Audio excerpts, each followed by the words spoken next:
Hi guys, welcome to Mark's Home Kitchen, where I do family friendly recipes that everyone can enjoy. So today's video is for a Guinness red onion and cheddar soup.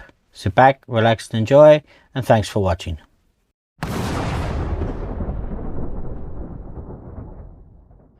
So we take a heavy base saucepan, and to that we add some unsalted butter. Just let the butter melt over a medium heat, and then we're going to add our onions, our garlic, our chopped sage and our chopped thyme, some seasoning, some salt and black pepper,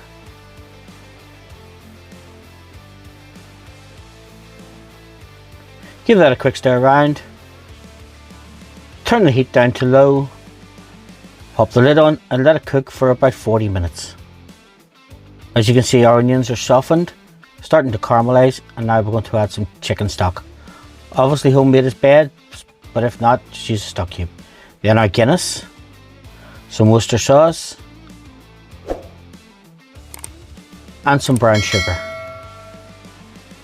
Bring that up to a boil, turn the heat down to a medium, and just let it cook away for another 20 minutes.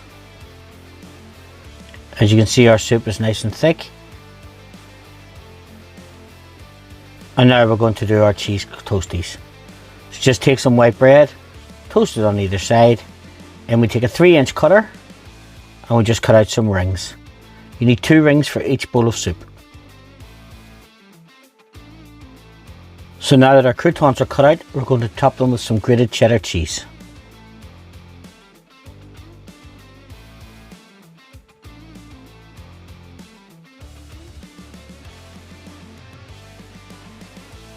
Take them over, pop them under a grill just until the cheese melts.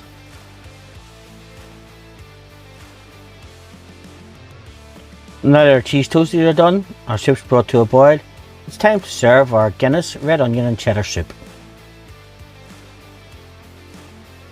Just take a warm bowl, add this onion soup to it. Then we're going to top that with our toasted cheese croutons and some sage leaves. Now folks, if you've enjoyed this video, please don't forget to like, subscribe and share. Again, thanks for watching, and I hope to see you in my further videos.